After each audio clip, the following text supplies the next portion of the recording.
A gente vai contar agora uma história para vocês entenderem como começou essa questão de uma opinião de uma pessoa abalar nossa opinião e por que a gente está cada vez com mais dificuldade de se colocar no lugar do outro, de perceber que a outra pessoa pode estar certa parcialmente, mas que tem um outro ponto, porque a gente está sempre agora vivendo nessa modernidade com opiniões extremistas, cegas e sem perceber que existe o meio termo. Isso vale para tudo, né?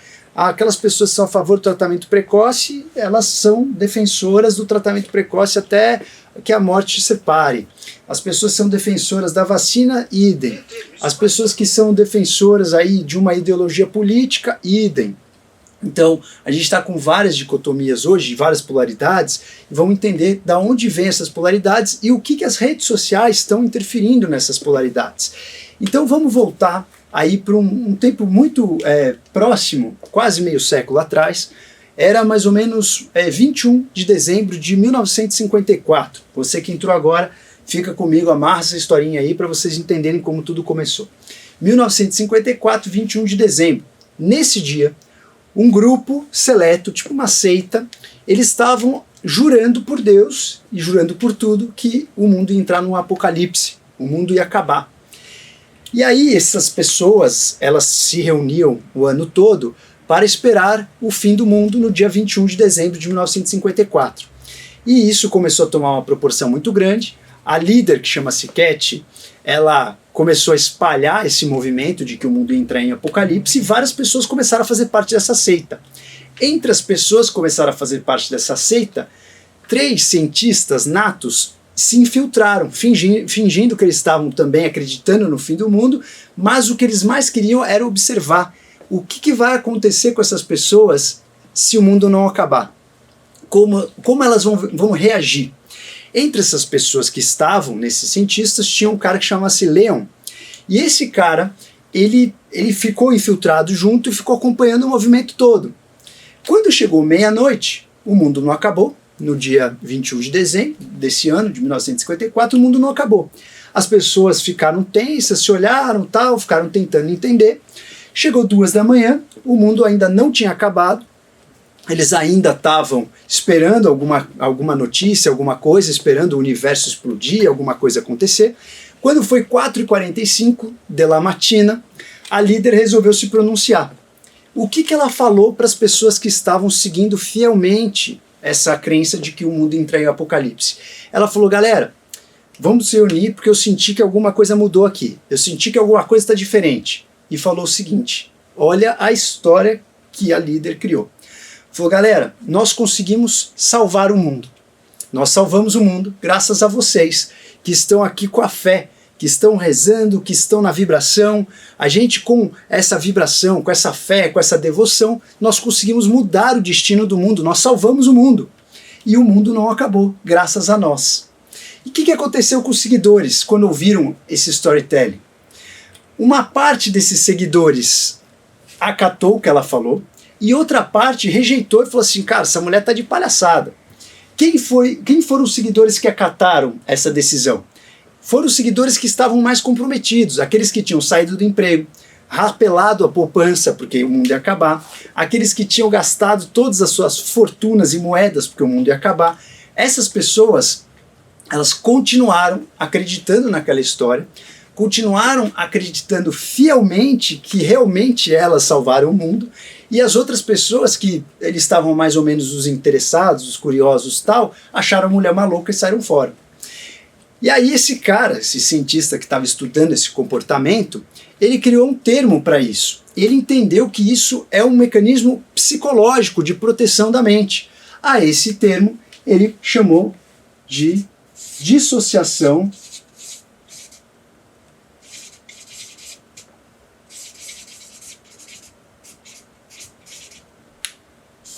uma dissociação cognitiva. Esse termo foi um termo, na verdade, cravado por um cientista que ele falou: bom, o que acontece no cérebro dessas pessoas quando a gente tem uma dissonância cognitiva, ou dissociação ou dissonância cognitiva? O que acontece no cérebro dessas pessoas? Então vocês imaginem o cerebelinho dessa pessoa aí. essa pessoa ela tem uma crença, né? Vou imaginar que a crença está armazenada na memória dela. Se essa pessoa tem uma crença que está na memória dela, e ao mesmo tempo existe um acontecimento que vai contra essa crença, o cérebro dá um jeito de mudar esse acontecimento. O cérebro dá um jeito de contar uma outra história para esse acontecimento. Por quê? A nossa realidade é uma realidade montada pela nossa mente, a gente já vai chegar lá. Mas é um mecanismo de defesa do nosso cérebro, aonde duas ideias não podem estar opostas na nossa mente. Você não pode pensar de uma maneira e agir de outra. Você não pode ter uma crença religiosa e agir de outra forma. Você não pode ter uma crença religiosa e ter uma outra ideia. Então, tudo que acontece com uma dissonância, o teu cérebro corrige. Como? Eu vou dar um exemplo para vocês. Imagina que você fuma um cigarrão. Você tentou parar e não conseguiu parar. Eu vou continuando aqui, tá? Você tenta parar de fumar um cigarro e não conseguiu parar. O que você conta para tua cabeça? São duas informações. Uma, você sabe que você não consegue parar e que você quer continuar fumando. O cigarrão está aqui, você quer continuar fumando. Essa é uma informação. A segunda informação dissonante é que o cigarro vai te matar e ele causa câncer. Ok, qual é a história que você vai contar para você para resolver essa dissonância cognitiva? Você vai contar que se você fumar, por exemplo, 2 cigarros por dia, você não vai ter câncer, porque só tem câncer as pessoas que fumam 2 maços por dia. É uma história que você está contando para o seu cérebro. Eu não fumo tanto assim. Eu não vou entrar na estatística das pessoas que morrem de cigarro. Eu só fumo 1 cigarro por dia. E olhe lá. Então você está entrando em dissonância cognitiva e fazendo a correção dessa dissonância. Esse é um mecanismo que acontece com inúmeros fatores. Para que a gente faz essa dissonância cognitiva? Para a proteção. Número 1, para a proteção. Toda vez que existe alguma informação que entra em atrito na sua mente, você faz esse mecanismo para proteger a sua mente, para não deixar a sua mente entrar em parafuso. A sua mente ela precisa estar numa sanidade mental. Lembrando que o cérebro constrói a realidade da sua vida. Nossa realidade ela é montada pelos nossos sentidos. Então, se a realidade vai contra o que tem no software, o teu software se liga e fala assim, cara, vou ter que mudar a realidade, vamos contar uma outra história para esse cara aqui. E eu vou dar alguns exemplos para vocês.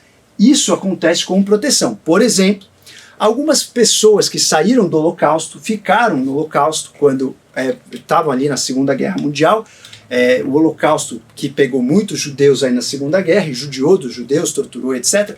Algumas pessoas que saíram do Holocausto, elas contaram histórias na terapia depois que tinham sido abduzidas por extraterrestres e que voltaram depois. Por que contaram essa história? Porque elas contaram essa história para proteger o cérebro, para você não acreditar que a humanidade era tão cruel, tão fatal, e para você ter um certo senso de sanidade mental. Essas pessoas que contavam essa história mirabolante, e elas não contavam de uma forma racional, elas realmente acreditavam nisso. Você não podia falar que isso era mentira, porque aquela pessoa estava fielmente acreditando nessa história. Você não podia chegar, não, isso aí não aconteceu. Não.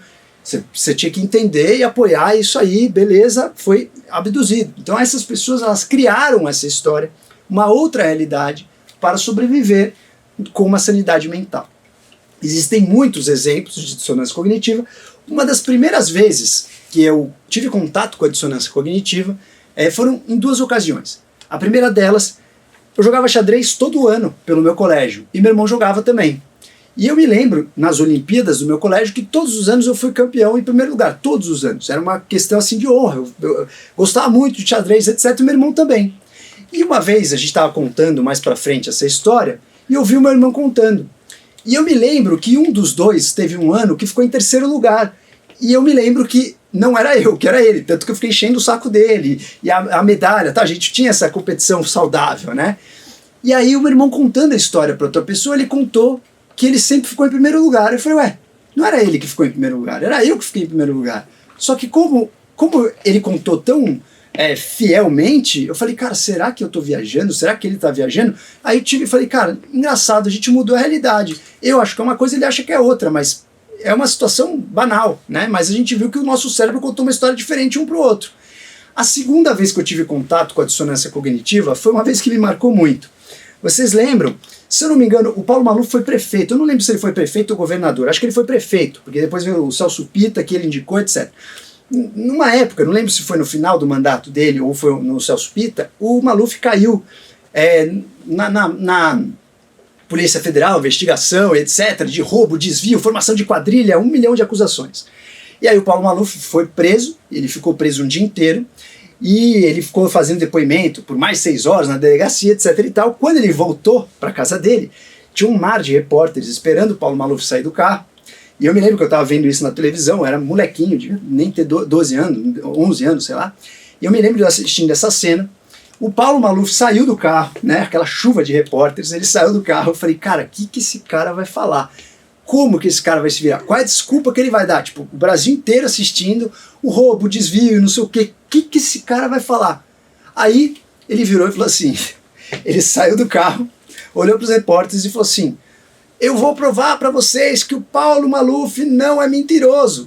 Por quê? Paulo Maluf mora na mesma casa, ele apontou para a casa dele, era uma mansão gigantesca. Paulo Maluf mora na mesma casa há 40 anos. Tipo, a desculpa que o cara deu era que ele morava na mesma casa há 40 anos. E aí isso significava que ele não desviou nada. Então assim, o cara contou uma história pro cérebro dele para que ele se sentisse ileso. Ele não roubou, porque se ele roubasse ele teria mudado de casa. Mas mudado para onde? Ele já morava numa mansão, ia mudar para um castelo. Então, ele contou uma história para ele, dizendo por que ele não roubou e que ele era um cara idôneo. Mas ele não estava mentindo. Ele não virou, ele não foi racionalmente pensando no carro o que ele ia falar. Ele realmente acredita nisso. Que é um outro exemplo de dissonância cognitiva, o mestre da dissonância cognitiva, Luiz Inácio Lula da Silva. Quando o Luiz Inácio Lula da Silva saiu, ele foi preso uma parte, ele ficou sumido um tempo. Quando ele voltou para dar um discurso, alguma coisa, ele falou uma frase que me marcou muito. Ele falou assim, não existe homem mais honesto no Brasil do que eu. Eu falei, cara, como é que o cara tem a pachorra de falar isso? Tudo bem, vou imaginar que ele não tenha roubado. Ele pode falar tudo, menos que ele é o cara mais honesto. Ele pode falar, vou me desculpar, podem me investigar, podem fazer o que quiser. Agora, ele ser o cara mais honesto do Brasil, é óbvio que é uma dissonância cognitiva. É uma história. O Lula tá mentindo? Ele tá sendo racional? Não. Se o Lula deita na caminha dele lá, olha pro teto estrelado dele, da casa dele, ele vai pensar o quê? Que ele não roubou, que ele fez o bem, que ele fez tudo o que ele podia. Então, é uma dissonância cognitiva, uma história que ele contou para ele. Política à parte, se você gostar do Luiz Inácio Lula da Silva, não tem problema. Mas é uma dissonância cognitiva. O cara não aceitou os erros e ele contou uma outra história para a realidade. Então esse processo ele acontece para te proteger. Imagina se cada crime, se cada evento que você fez, uma maldade para alguém, fosse visto de uma forma maldosa. E a gente vai ver mais para frente o que acontece quando você não tem a dissonância cognitiva. Então, este é um mecanismo de proteção da mente. Vou ver como é que estão aqui. Esse é um mecanismo de proteção da mente. Então, senhores, é muito interessante, porque quando você... Estou vendo as perguntas aqui de vocês, beleza. Quando vocês entendem isso, a gente vai começar agora a aprofundar no exemplo, por exemplo, das redes sociais. O que as redes sociais podem fazer com isso. Quando a gente pensa nisso, vale a gente relembrar uma coisa muito importante. Eu vou fazer aqui um diagrama para vocês entenderem que tem mais um tempero nessa história.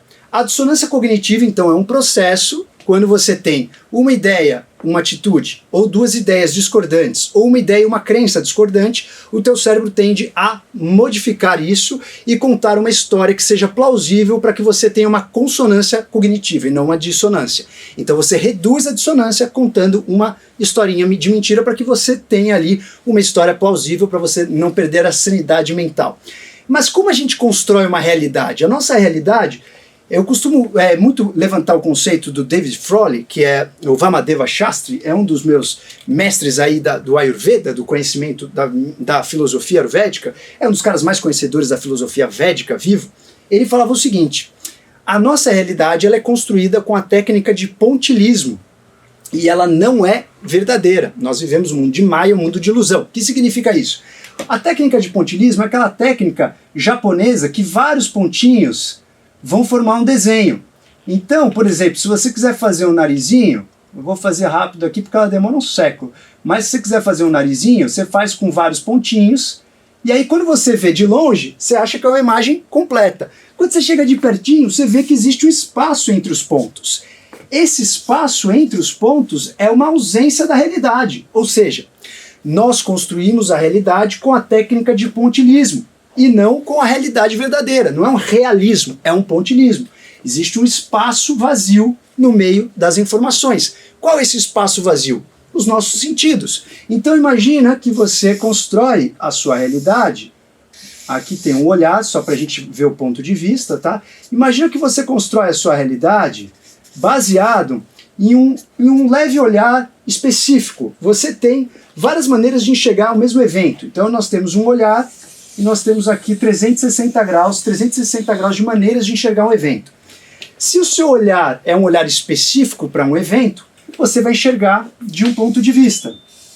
Então, por exemplo, se você fez medicina ayurvédica, você vai enxergar a saúde do ser humano com o olhar da medicina ayurvédica. Ah, e se você fez a medicina tradicional também? Aí você vai olhar com o olhar da medicina tradicional também. Ah, mas e se você fez astrologia? Se você fez astrologia, você também vai ter o olhar da astrologia. Você vai ver o indivíduo com o planeta, signo, etc. Então, cada ponto que você tiver dos 360 graus, você vai enxergar uma realidade. Nisso você forma a sua realidade. Então nós temos dois vieses para formar as realidades. Vão acompanhando aí que o raciocínio é gostoso. Nós temos dois vieses, duas alterações para formar a realidade. Uma delas, o seu conhecimento. Se você olha uma cadeira, não entende nada sobre madeira, você olha a cadeira, você não consegue diferenciar que o pé da cadeira é uma outra madeira do que o tampo. Você não consegue diferenciar. Se você é um conhecedor de madeira, você bate o olho naquela cadeira e fala assim, ah, isso aqui é um carvalho, isso aqui é um cedro. Você diferenciou. A sua realidade, sendo um conhecedor, modificou. A realidade da outra pessoa que não sabia o que era um cedro e um carvalho, aquilo é uma cadeira. Então, quanto mais você conhece, mais você consegue participar desses 360. Ninguém consegue ter esses 360 completo, mas quanto mais você conhece, o conhecimento faz você ampliar a sua visão.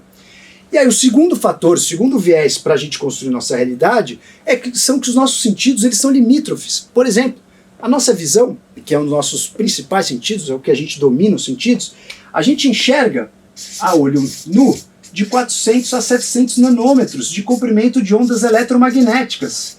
O que significa isso? Abaixo de 400 você não enxerga nada. Acima de 700 você não enxerga nada. Então, significa que não existe uma realidade aqui? Não, ela existe. Mas o seu olho de Homo sapiens não é capaz de identificar. A sua realidade é uma realidade limítrofe. Se você analisasse o mundo por os olhos de uma cobra, você veria, por exemplo, ondas de calor. Por um olhar de um morcego, você veria o mundo, por exemplo, com as ondas sonoras. Então nós temos uma realidade com um viés. Nós temos uma realidade formada pelos nossos sentidos que são escassos. Eles não são muito verdadeiros. Então, com isso, nós já temos uma tendência a formar uma realidade medíocre. Mais a dissonância cognitiva, a história que você conta para o seu cérebro, você modifica completamente uma realidade.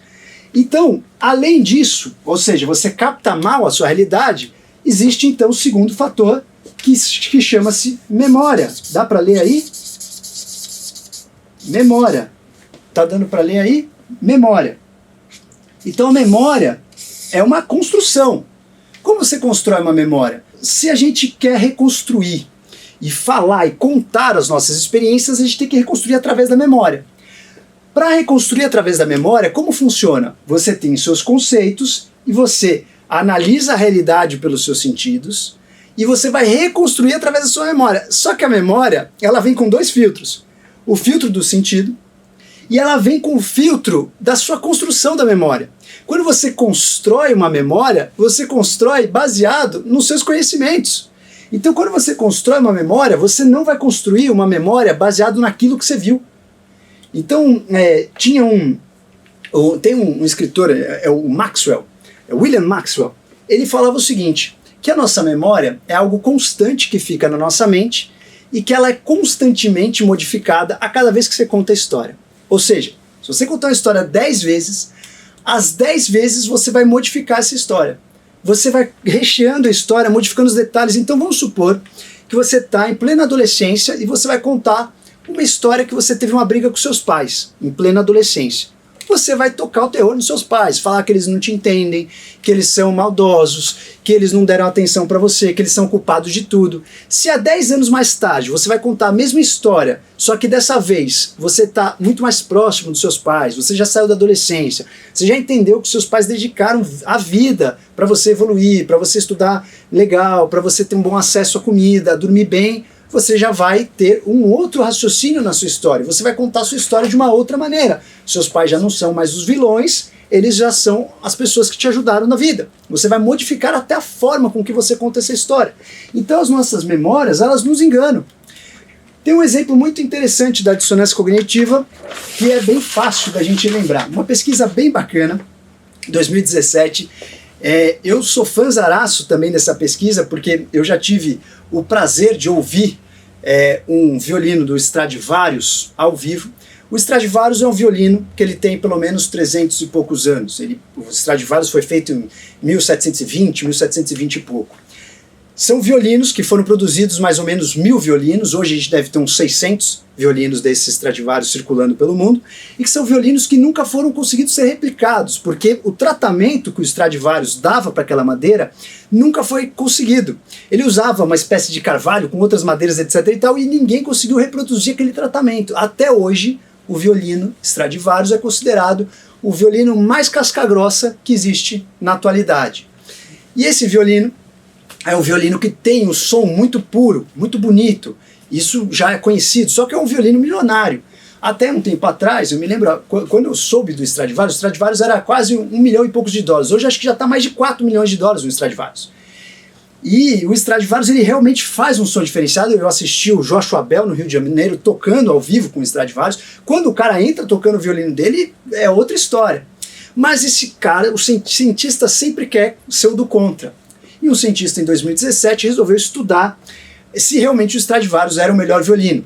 Ele pegou 20 violinistas para julgar o som, pegou outros 10 violinistas que iam tocar o som, esses 20 violinistas ficaram sem ver qual era o violino, pegou 6 Stradivarius e 6 violinos modernos e falou para a galera tocar e para os violinistas darem uma nota. E pasmem, o Stradivarius ficou pior na classificação do som do que os violinos contemporâneos e os violinos modernos. O Stradivarius ficou pior, ele foi em último lugar, né? Os 6 de Stradivarius ficaram menos cotados. E aí, se você apresenta esse resultado, isso aconteceu, para um dono de um Stradivarius, o que ele vai alegar? Ele vai falar, cara, esse estudo, primeiro, foi feito num ambiente onde a acústica não era bacana. Beleza, primeiro ponto. Esse estudo, segundo, foi feito sem um cara que toca o Stradivarius ter intimidade com o Stradivarius. Você pega um violinista que ele não tem o Stradivarius, dá o Stradivarius, ele não sabe tocar. Então esse foi o argumento das pessoas que são donas do Stradivarius. E eu vou assumir que até eu entrei na dissonância cognitiva. Eu não acredito que o Stradivarius, com toda a grande questão que existe por trás de credibilidade, de lenda e mito e etc., seja pior do que o violino moderno, mas tudo bem. É uma dissonância cognitiva, você tende a não aceitar. Então, tudo que você dá muito valor, eu vou tirar um pouquinho os comentários, você quer tirar aí? Não. Os comentários só um pouquinho, para a galera prestar atenção. Então, assim, tudo que você dá muito valor, ou gasta muito dinheiro, você tende a ter uma dissonância cognitiva para não ir contra aquilo. Então, isso acontece também nos grupos. Por exemplo, se você faz um grupo de estudo com alguns amigos, só que para entrar nesse grupo de estudo, você passa por um perrengue para fazer parte desse grupo, você vai valorizar mais estar no grupo. Então eu vou dar um exemplo para vocês. Você chega num grupo de estudos que é uma casa de 10 pessoas. Ao chegar na casa, cai um vaso na sua cabeça. O fato de cair um vaso na sua cabeça não vai mudar nada a análise se você gosta mais ou menos do grupo. Mas, se for um ritual de entrada para esse grupo, você aceitar que caia um vaso na sua cabeça, a chance, a tendência de você vestir mais a camisa do grupo é maior, porque você sofreu para estar nesse grupo. E isso acontece com tudo. Se você gasta mais, se você sofre mais, tudo aquilo que é mais custoso para você concluir, você geralmente valoriza mais e não vai contrariar a ideologia. E por que eu estou dizendo isso? Porque isso vale, por exemplo, para as sociedades. As sociedades científicas também funcionam assim. Então, se você custou para conseguir um certificado, fez 6 anos de faculdade, 5 anos de residência, prestou prova de título, entrou numa sociedade, isso lhe custou 11 anos da sua vida. A sua tendência a concordar com aquele grupo é muito maior do que se você não tivesse feito tudo isso e tivesse só mandado sua inscrição por e-mail. A sua tendência a agir conforme uma manada, um bando, é muito maior do que se você só tivesse feito a sua inscrição através de um simples e-mail. E isso é muito importante para a gente analisar todas as informações que estão rolando hoje em dia. Deixa eu ver se vocês estão mandando alguma coisa aqui, que já já eu vou ativar os comentários. Não deixa de divulgar a nossa live aí, vamos espalhar, porque a gente está quase batendo os 500. Dona Leide, você que está de olho aí, a gente está quase batendo os 500 convidados aqui, os 500 pessoas ao vivo. Se a gente bater 500 vai ficar salvo. Então assim, agora vamos entrar no seguinte fator. Bom, quer ativar de novo os comentários para a galera? Então, ativa os comentários aí, porque a gente vai salpicar mais ainda. Vamos lá. Então a gente viu o que é dissonância cognitiva, que ela serve para nos proteger. A gente viu que a nossa realidade ela é enviesada através das nossas memórias e da nossa construção de uma realidade que ela é chinfrim. Agora, qual que é o problema da dissonância cognitiva? Se ela protege o nosso cérebro, qual que é o problema dela? O problema dela é que a gente começa a criar discussões que são intermináveis. As pessoas nunca vão concordar. Por quê? Porque a realidade dessas pessoas é diferente. E eu vou dar um exemplo banal para vocês. Imagine que tem dois amiguinhos que são amigos na escola. Eles têm aí 12 anos de idade, tá? Eles partiram juntos do mesmo ponto em comum. Eles são amigos de infância. Eles andavam de skate juntos, andavam de patins juntos. E agora eles começaram a estudar para algumas provas. O amigo A, ele não estuda muito, mas ele é bom de cola. Ele faz a cola para todas as provas e ele vai muito bem nas provas. O amigo B, ele estuda pra caramba, mas algumas provas ele vai até pior do que o A porque ele não tem cola. Então eles começaram a caminhar em um caminho divergente. O que acontece com esses amigos com o passar do tempo? O amigo A, ele não acha nada demais colar na prova. Então, o amigo A, ele cola sem dó nem piedade, sem problema, sem peso na consciência. Para ele, aquela prova é uma brincadeirinha, o colégio não vai levar a sério. Eu vou colar mesmo, porque eu vou esquecer daqui uma semana tudo que eu vou estudar, vou ficar perdendo meu tempo estudando. Não, eu vou andar de skate, vou relaxar, eu vou colar mesmo porque eu só quero passar de ano. É como pensa o amigo A. O amigo B, ele já pensa que é completamente imoral ou até amoral você colar numa prova, uma vez que ele gasta o tempo dele todo estudando. Ele gasta o tempo todo dele se dedicando aos conhecimentos, para tentar levar os conhecimentos da escola para a vida real. Então, ele virou um cara mais moralista nesse sentido. Ele não concorda com isso. Eles criaram aqui realidades, estruturas diferentes. Amanhã, eles vão contar uma história completamente diferente desses eventos para outras pessoas. Amanhã, esse cara vai contar que ele sempre foi idôneo e que o outro foi um cara babaca. Esse cara vai contar que ele sempre foi malandro, inteligente, esperto e que o outro era bobão.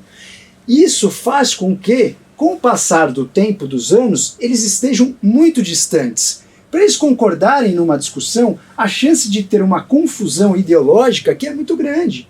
Então esse é o grande problema da dissociação cognitiva. Vamos pôr mais um tempero? Vamos jogar mais um dendê aí?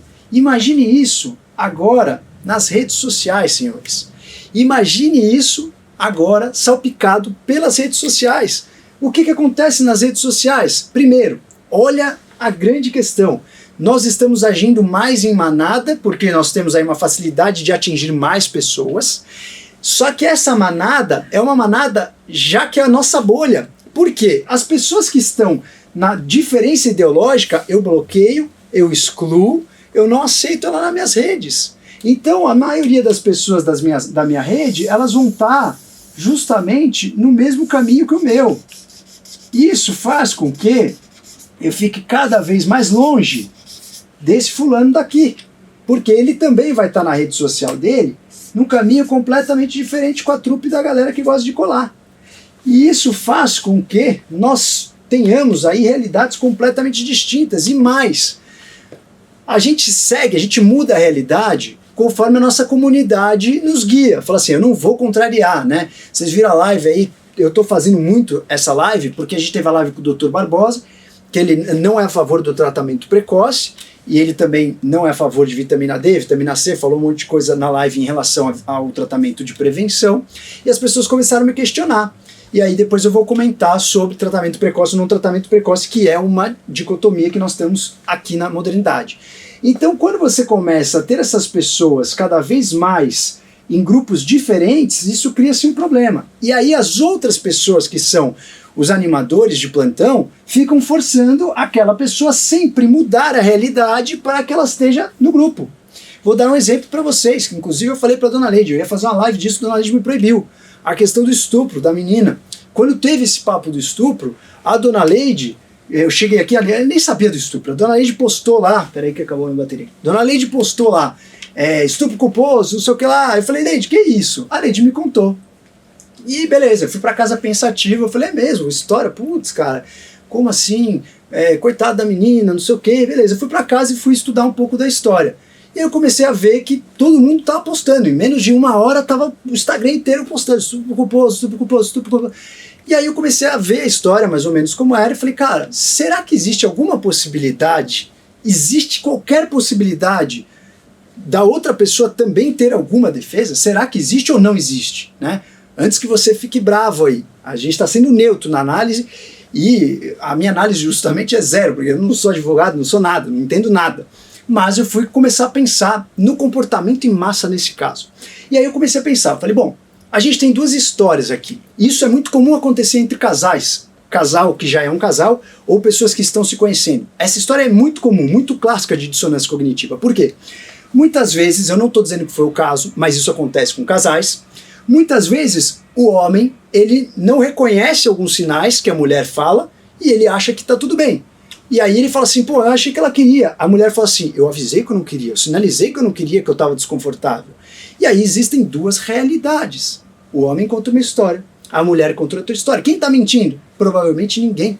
Porque a história ela foi feita para a realidade de cada um. Se o cara realmente abusou da mulher ou estuprou, ele jamais vai contar essa história pro cérebro dele. Ele nunca vai dormir com essa culpa. Ele vai contar que ele não viu, que ele não teve culpa, e etc e tal. Como julgar um caso desse analisando apenas pelas redes sociais? É um caso muito complexo. Você precisa estudar tudo. Todas as falas, todos os áudios, entender a situação. Agora mais um dendê nessa história? Coloca o álcool nisso, que dá amnésia, que dá loucura, que altera os seus sentidos. Nossa realidade ela já é parcial pelos nossos sentidos. Você coloca o álcool nisso, ela fica mais parcial ainda. Você não sabe a realidade. E aí você precisa se basear em alguns dados. Tudo bem. Isso aconteceu, a chance do cara ter abusado era muito grande pela história da menina, né? Uma menina que era virgem, em 5 minutos de relação lá, não ia ter feito uma relação, por que ela ia ter participado dessa relação e etc e tal. Mas ao mesmo tempo, quando dá pra ver o vídeo dela andando, ela estava normal, então será que ele também não percebeu que ela estava dopada, alterada? Enfim, tem milhares de pensamentos. A grande questão, eu não estou colocando essa história para querer falar se ele está certo ou não está, até porque eu não conheço nada dessa história, só superficialmente, mas existe uma dissonância cognitiva nessa história e quanto mais a gente participa dessa história ativamente, mais a gente faz a tendência das pessoas acharem que é aquele o caminho, sendo que a gente não sabe nada. Então se você não sabe nada da história, não tem como você opinar. Só que você opina sem saber. Então você faz com que a realidade vai ser modificada mesmo que as pessoas não saibam da realidade. Ou seja, você vai fazer uma pressão tão grande, digitalmente falando, que as pessoas vão acreditar naquela pressão porque isso atingiu uma magnitude gigantesca. Mas isso não significa que a gente saiba alguma coisa sobre história. Então a gente vai criar uma outra história para que a gente não contrarie as pessoas. A gente vai criar uma outra história na nossa cabeça. E isso é muito perigoso quando se trata de rede social. E isso acontece, por exemplo, com o tratamento precoce ou não. As pessoas que estão preconizando, e aí o tratamento precoce, negócio de Covid, etc., pegou uma conotação política. Se você fala tratamento precoce, você é a favor do presidente. Você fala a favor da vacina, a favor do governador. Então a pessoa que já defende o presidente, o bolsonarista, ele jamais vai ir contra o tratamento precoce. E quando você vai, então vamos na ciência, vamos resolver na ciência. O que acontece com a dissonância cognitiva na ciência? Vamos lembrar uma coisa. Até metade do século passado, mais ou menos 1954, mais ou menos, nós tínhamos uma ciência mais raiz. O que é uma ciência mais raiz? A partir dos anos 30, nós começamos, né, com a Big Pharma, com as indústrias farmacêuticas crescendo a todo vapor. Yes, sim.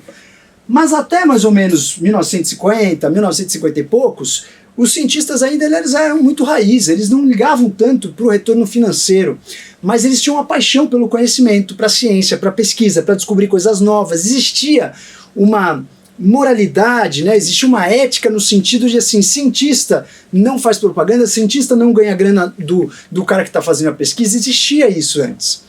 Aí, conforme as indústrias farmacêuticas foram crescendo, elas mesmas começaram a bancar os trabalhos. Então, por exemplo, você tinha uma mina de mineral e tinham vários trabalhadores tendo alguma doença na mina. Quem bancava a pesquisa para saber se os trabalhadores estavam sendo contaminados ou não era a própria empresa. Então, quando o seu contratante banca você para fazer uma pesquisa, a chance de você falar mal do seu contratante é muito pequena. É muito pequena. Já vou dar um exemplo para vocês. Por quê? Porque você é mentiroso, mau caráter? Não. Mas porque você faz dissonância cognitiva. Porque você fala assim, eles estão me bancando e são pessoas idôneas e são pessoas legais e estão pondo o pão na minha mesa. Eu não posso pegar e mudar isso no sentido de ser completamente contra eles. Isso vai uma dissonância. O que o teu cérebro faz? Modifica a realidade para você ter uma consonância. Então você tende a falar a favor deles. Então, por exemplo, em 1954, a gente tinha as vacinas surgindo, né, de poliomielite, etc. A Salk, que é uma vacina que surgiu de poliomielite, o Jonas Salk, ele não fez patente da vacina dele, ele descobriu a vacina poliomielite, não fez patente. Quando foi perguntado para ele, você não vai fazer a patente da sua vacina? Ele respondeu assim, e eu vou patentear a luz do sol? Por exemplo, eu vou cobrar das pessoas alguma coisa que é direito das pessoas? Essa foi a resposta do Jonas Salk, por exemplo. Hoje já tem completamente diferente. A pessoa que faz um experimento querendo provar uma eficácia de um remédio, ela está completamente inserida no lucro também do negócio. Então modificou o caráter da história. Então, por exemplo, se eu não me engano, acho que isso aconteceu em 1998. Depois vocês checam aí. Em 1998, um cara que chama-se Andrews, ele era um cara que liderava o movimento anti-vacina. E esse cara, ele começou a fazer uma pesquisa para relacionar a vacina de sarampo, cachumba e rubéola com o autismo nas crianças, falando que o autismo era gerado, foi aumentado, a incidência do autismo estava aumentando. Ele falou que a culpa era da vacina. E aí ele começou a conduzir um experimento para provar isso. E no experimento dele, obviamente, ele provou isso. Só que descobriram que esse cara ganhou a bagatela. Parou? Pausou? Sim, a Siri entrou. Oi? A Siri, tipo... Ah, tá bom.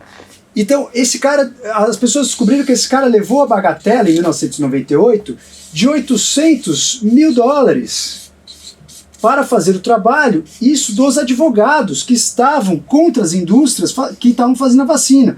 Então a galera do movimento antivacina, os advogados, bancaram para o cientista fazer a pesquisa. O que vocês acham que deu no resultado da pesquisa? Ele correlacionou o autismo com a vacina de sarampo, cachumba e rubéola. E esse foi o cara que começou a história, né, de colocar medo nos pais para não tomar a vacina de sarampo, cachumba e rubéola. E aí, mais tarde, né, em 2001, teve um outro trabalho não mostrando essa relação. E em 2019 teve um outro trabalho com 650 mil crianças mostrando que não existe essa relação. Eles tiraram nessa época um dos componentes da vacina, que era um dos componentes talvez que poderia ser o responsável por causar autismo, mas o que o Andrews falou dessa situação? Chegou para ele e falou assim, meu amigo, você ganhou grana e você fez um resultado aqui que tem viés. Ele jurou que não. Ele falou, o fato de eu ganhar dinheiro não influencia a minha pesquisa. Então, o que ele vai contar? História de dissonância cognitiva. Tem duas coisas aí. Uma coisa que é ele ser um cientista e ele ganhar grana da empresa. Ele vai contar uma outra história para que não haja essa dissonância cognitiva. O que aconteceu com tudo isso? Como ele apoiou o movimento todo, muitas pessoas aqui, mesmo depois que esse cara foi desvendado, ele perdeu a licença na Inglaterra, mesmo assim, o movimento anti-vacina continuou. Por quê? As pessoas que eram fãs dele e que acreditavam fielmente nele contaram uma historinha para o próprio cérebro. Isso é tudo teoria da conspiração. A Big Pharma não está deixando os dados surgirem e o autismo é causado pela vacina sim. Essas pessoas mesmo assim não acreditaram. Elas entraram em uma proteção da dissonância cognitiva e alteraram a realidade. O que aconteceu? O sarampo, que era uma doença que em 1978 foi erradicada, voltou e em 2019 nós tivemos aí 1.250 casos de sarampo, porque o ser humano faz a dissonância cognitiva e altera a realidade.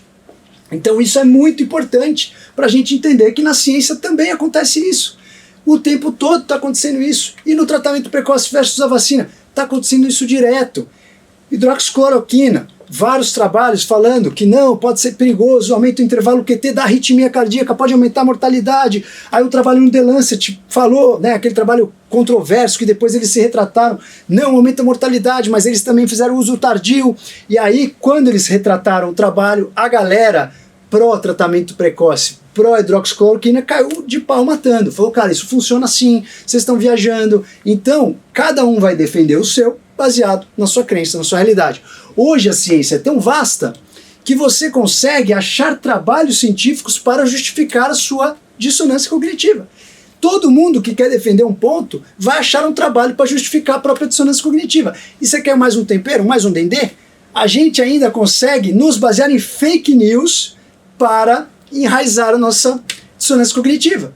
Então, quando você tem uma galera que está fielmente acreditando num líder ou em uma pessoa da rede social, etc e tal, qualquer coisa que puder servir para mudar a sua realidade e você não entrar em desacordo com essa pessoa, você vai usar. Tem perguntas? Se a dissonância está relacionada ao caráter. Então, a dissonância não está relacionada ao caráter. É claro que o cara mau caráter, ele faz isso racionalmente, ele faz isso pensando. Mas a maioria das pessoas podem ser bom caráter e achar que estão fazendo bem. É o que eu falei, a história do Lula. Não que o Lula seja mau ou bom caráter, eu não conheço o Lula, não sei. Mas o Lula, se você conversar com o Lula, ele não acredita que ele fez mal para o Brasil. Ele só acredita que ele fez bem. Se você pudesse conversar com o Hitler, ele ia dar os motivos dele porque que ele fez tudo aquilo. Então, isso não estou dizendo que o Hitler é bom caráter, tá? Mas isso não envolve caráter, porque é a história que você conta para o seu cerebolo. E isso piora mais ainda, essa pergunta foi excelente, porque isso piora mais ainda quando tem alguma pessoa que você admira. Você quer um exemplo que eu caio muito na dissonância cognitiva? É o exemplo do Michael Jackson. Até hoje eu não acredito que o Michael Jackson possa ser maldoso comedor de criancinha, não acredito. Por quê? Porque o cara era um mito, o cara era benevolente, o cara era bondoso. Mas, óbvio, que aí quando eu vejo que eu estou caindo na dissonância cognitiva, até o final dessa live eu vou dar alguns passos para vocês não caírem na dissonância cognitiva. Quando eu vejo isso, eu falo, mas tudo bem. Sendo o Michael Jackson, por mais que o cara, né, tivesse mil desculpas, foi abusado na infância, era um cara que tinha a mente infantilizada, ele não poderia fazer isso, né? Tem um caso com criança de 7, 10 anos, o pai que deixou a criança ser... Enfim, ele não poderia, sendo o Michael Jackson, fazer isso. Então, eu caio na dissonância cognitiva, depois eu volto para a Terra e falo assim, tô viajando porque eu idolatro o cara como um artista.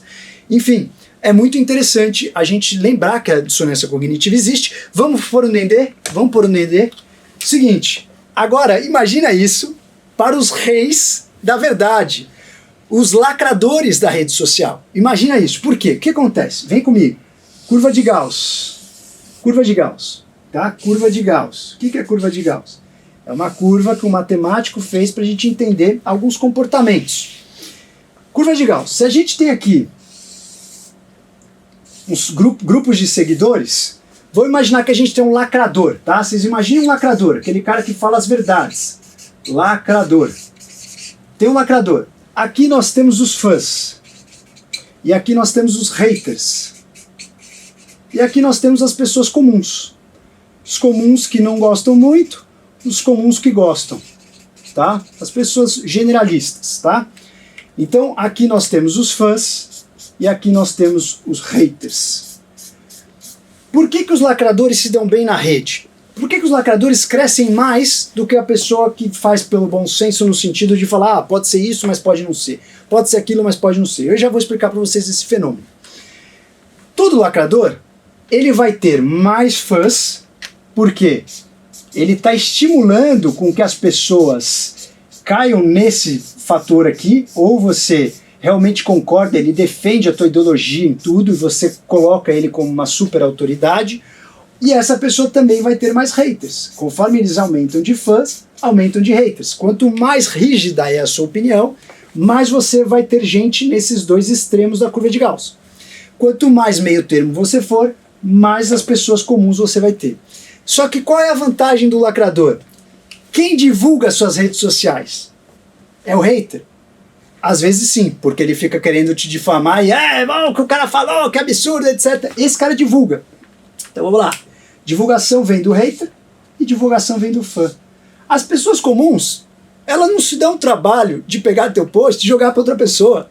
Elas não vão comentar o seu post, porque assim ela fala, tá, tem bom senso, tá, vou pensar nisso, talvez seja, talvez não seja, tal, é mais uma coisa, que ela fica aí, beleza, você não resolveu nenhum problema da vida dela, ela vai ficar julgando aquilo, você pode ter quebrado a inércia de pensamentos dessa pessoa, mas você não resolveu, você não deu resposta para ela, você estimulou o pensamento, mas você não deu resposta. Então essas pessoas comuns, elas não divulgam o seu trabalho, elas não vão te ajudar a crescer nas redes sociais. Então, o que os mestres das redes sociais, as pessoas que vivem só para as redes sociais, e eu não acho isso ruim, acho isso bom, né? Queria eu também viver só de redes sociais. Aliás, eu gosto de ver de tudo, né? Eu acho que eu não conseguiria ver só de rede social. Eu acho que o presencial, para mim, ele é muito nobre, mas viver de rede social hoje é uma vantagem, não uma desvantagem. Mas as pessoas que são os vendedores natos de rede social, e agora isso está fazendo com que as pessoas vendam mais cursos, quanto mais você tiver a sua base nas redes sociais, mais você vai conseguir ter o seu retorno, elas descobriram esse esquema no sentido de quererem aumentar os extremos da curva de Gauss. Como você aumenta os extremos da curva de Gauss? Sendo uma pessoa mais rígida, tomando uma decisão, sendo um lacrador. E se você é um lacrador, essas pessoas aqui, que são seus fãs, todas estão fadadas a caírem na dissonância cognitiva. Porque tudo o que você falar, essas pessoas vão mudar a realidade para que você esteja certo. Tudo o que você falar é com cré, essas pessoas vão modificar a realidade, não o que você falou. Não está errado o que você falou. O mundo que viu isso errado. Não está errado você falar uma coisa que está completamente... Por isso a gente vê o efeito no cara, como é que é? O Felipe Melo e o outro cara que defende o outro lado. Neto. Felipe Neto, obrigado. Eu nunca vi o Felipe Neto, não sei nem se ele é loiro ou moreno, mas o Felipe Neto ou Melo? Neto. Felipe Neto e o outro lado, que é o outro extremo. Quem é o outro extremo? Existe algum outro extremo? É que ele briga com todo mundo. Ele briga com todo mundo. Então tá. O Felipe Neto e outro extremo que a gente não sabe. Beleza. Você pega os dois extremos, essas pessoas, elas estão tão longe naquela pirâmide que elas começaram juntas, os seguidores dessas pessoas estão tão longe, que qualquer coisa que se fale ali vai dar pau, porque a realidade dessas pessoas é completamente diferente. Não tem como dar jogo, não tem como. Então é o que eu falei, a nossa live com o Dr. Barbosa. Imagina, eu né, sou um cara que às vezes eu ouço uma coisa que eu não concordo, eu ouço, o cara que é o convidado, deixa ele falar, não vai mudar o que eu acredito ou não, às vezes ele vai me incentivar, às vezes não, às vezes eu vou parar pra pensar, né? Mas o Dr. Barbosa falou coisas maravilhosas da experiência dele e foi contra o tratamento precoce. Imagina se eu colocasse, por exemplo, o Vitor Sorrentino e o Dr. Barbosa, ia dar pau. Então, aí todo mundo fala, então chama o Vitor para uma live, chamaria tranquilamente para ele falar do tratamento precoce do outro lado. A gente viu o Dr. Barbosa meter o pau no tratamento precoce, então vamos ver o que o Vitor Sorrentino fala do tratamento precoce. Então, a gente pode pegar os extremos, as pessoas que estão nos extremos, juntar as opiniões. Não há nada de errado nisso, isso é bom. Mas a gente precisa conhecer esse sistema, né, mental, da interpretação mental, para que a gente haja com isso. Né? Com o Vitor eu teria talvez mais abertura para falar, a gente já fez 2 papos juntos, tal. Com o Dr. Barbosa eu não conhecia ele, então não dava para contrariar. Ele falou, o Dr. Barbosa, esse negócio de ficar tomando zinco, vitamina D, quem não viu a live, vê lá. Esse negócio é tudo uma bobeira. Por que ele falou isso? Ele está acreditando na realidade dele. Por que a realidade dele é essa?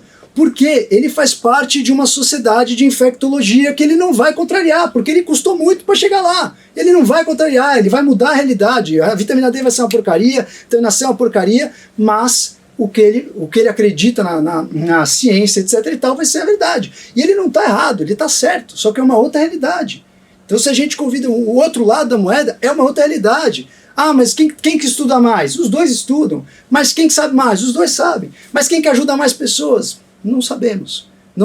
Cada um tem a sua realidade.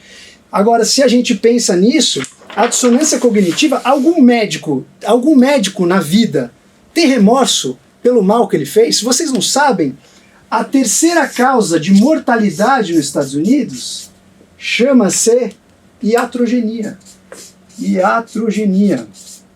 esses dados de 2016, galera. Primeira causa, doenças cardiovasculares. Segunda causa, cânceres. Terceira causa, iatrogenia, erros médicos. O que são erros médicos? Tudo. O cara passar a medicação errada na dose errada, usar uma medicação que não era apropriada, o cara operar o cara errado, tudo. Iatrogenia. Iatrogenia. Passou doenças pulmonares. Algum médico desse que comete iatrogenia fica com peso na consciência? Não, porque a realidade dele está mudada. Ele está acreditando que está fazendo bem. E nisso, nós podemos nos basear nisso, por exemplo, para os soldados. Um soldado de uma guerra que ele não faz a dissonância cognitiva, o cara entra no estresse pós-traumático, porque ele não consegue dormir com o peso de ter matado milhares de pessoas, ele não consegue. Ele olha para a vida dele e fala, cara, como eu posso ser um cara tão bosta, tão vilão? Ele não consegue. Agora, vamos mudar o storytelling, vamos mudar a realidade. Cara, você não matou gente, você defendeu o seu país. Você não matou gente, você defendeu sua religião. Você vai para o paraíso. O paraíso lhe espera. E aí assim, você consegue mudar a realidade e o que você fez não é mais errado, porque você mudou a realidade para adaptar ao seu software. Deu para entender? Vamos agora para a conclusão final, o que fazer para resolver a dissonância cognitiva. Para resolver a dissonância cognitiva, nós temos alguns pontos para fazer. Primeira coisa é identificar a dissonância cognitiva. Se você não sabe que ela existe, identificar. Se você nem sabe que a dissonância cognitiva existe, você não vai identificar. Como você vai identificar? Primeiro, você pode perceber que você, às vezes, tem alguma coisa que se fala que mexe num ponto lá que você não quer nem ouvir. Essa coisinha aí tem grande chance de você fazer a dissonância cognitiva com ela. Segunda coisa, cuidado com grupos. Cuidado com grupos. Eu já falo, eu odeio estereótipo. Eu odeio me chamar de alguma coisa. Você quer aniquilar a sua saúde é colocar a tua dieta como profile do seu Instagram. Eu sou plant-based, eu sou low carb, Você vai acabar com a tua saúde. Por quê? Porque isso pode ser que funcione hoje, amanhã não funciona mais para você. Aí você não vai conseguir mudar, porque a realidade é que as pessoas vão mudar a realidade, mas você não vai mudar seus conceitos. Você vai se matar, mas você não vai contrariar sua trupe. Então, cuidado com grupos. Cuidado com grupos. Você pode fazer parte de grupo. Fazer parte de grupo acata, afaga, te dá uma sensação de significado. Quanto mais sozinho você entende o dinamismo, a randomização, a variabilidade do universo. Você entende que a vida é dinâmica e ela é frágil. Quanto mais em grupo você está, mais significado tem, mais você significa algo para alguém, mais você tem aquele senso de comunidade. E os sapiens viveram para ficar em grupo. Então, você pode participar de grupo, só não deixa o grupo diminuir a sua visão da sua realidade. Terceira coisa, a gente tem que tomar cuidado e aceitar as críticas no sentido de, pelo menos, ouvir as críticas. Você não precisa concordar. Como você ouve as críticas? O mais importante é perguntar quem está fazendo a crítica. Essa pessoa tem o mínimo de cognição, o mínimo de conhecimento, o mínimo de argumentação. Existe algum sentido no que ela está falando? Se não, é um fanático do outro lado, extremo, etc e tal, você aniquila. Bloque, boom. Se sim, se é uma pessoa que tem uma certa coerência, você pode até não concordar, mas ouve e vê se você não está caindo na dissonância cognitiva. Quarto ponto, memória. Cuidado ao contar histórias, tá? Se você é do tipo do pescador, quando você conta a história, você muda a história. Eu tenho vários amigos, de infância, eu me lembro que tinha uns pescadores, eu não sei nem como eles estão hoje, mas os caras eram bons no blá blá blá de contar a história. Então, cuidado com as suas memórias. Como você vai reconstituir as suas memórias? Como que você vai fazer as memórias chegarem na tua consciência e você relembrar aquilo que você viveu? Porque quando você conta a tua memória, você filtra pelos seus conhecimentos. E para finalizar, você aumentar, ampliar, aí é o antídoto para tudo praticamente, os seus conhecimentos, tá? Esse é o conselho final. Quanto mais você conhece, mais você amplia aquele gráfico da visão 3D, mais você consegue identificar ou melhorar a sua condição de ter uma realidade mais precisa, mais palpável. Ela nunca vai ser totalmente precisa, mas ela vai ser mais precisa do que de outras pessoas. Para finalizar, quando você identificar que você tem uma dissonância cognitiva, respira. Antes de você responder, antes de você chegar naquele ponto que você já sabe a resposta, você não quer ouvir, que você já sabe que não é assim, fala assim, não, tratamento precoce não existe. Antes de você falar isso, antes de você falar, Ah, a vitamina C não serve pra nada. Ah, a vacina é uma porcaria. Respira, respira. Vê se você tem conhecimento da causa. Se você quiser aprender a respirar, nós estamos fazendo a Semana da Respiração Consciente, o momento jabá, que eu oriento muito a vocês, para vocês aprenderem a lidar também nesse momento de muita pressa mental. O que acontece na sua cabeça quando você entra na dissonância cognitiva é que as suas emoções aniquilam a sua racionalidade. Então existem pontos cegos na sua mente, através das suas emoções, que deixam você ver a realidade distorcida. É como se você estivesse sob o efeito de drogas, mas você está sob o efeito das suas emoções. E aí, para finalizar a nossa live de hoje, tem uma frase muito interessante do Nietzsche, que ele fala assim: minha memória me contou uma história. O meu orgulho mudou essa história. E ele ficou inflexível. Por final, a minha memória cedeu. O que significa essa frase do Nietzsche? O nosso organismo conta uma história através da nossa memória, mas o nosso orgulho, ele modifica essa história. E quem fala mais alto? Memória ou orgulho? Fatos ou orgulho? Fatos ou ego? O ego.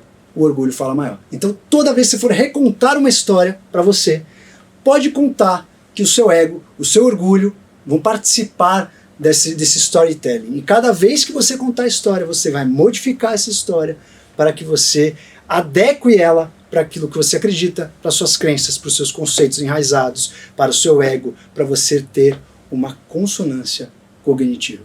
Senhoras e senhores, 1 hora de live. Semana que vem estaremos juntos.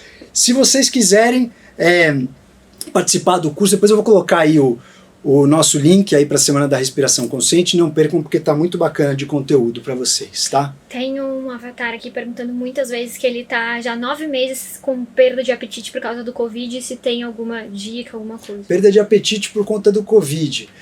Bom, a gente precisa falar um pouco da anosmia. Eu sugiro que a gente pegue na terça-feira que vem e fale um pouco mais de Covid, anosmia. Vamos colocar outras questões aí. Levantar a questão de falar de depilação feminina. Então vamos pegar de repente terça-feira que vem para fazer. Comentem na live que vai ficar salva por 2 dias. Essa live vai ficar salva 48 horas. Mas a questão do Covid prometo para vocês que eu vou falar o tratamento da anosmia que eu prometi hoje e ficou muito corrido.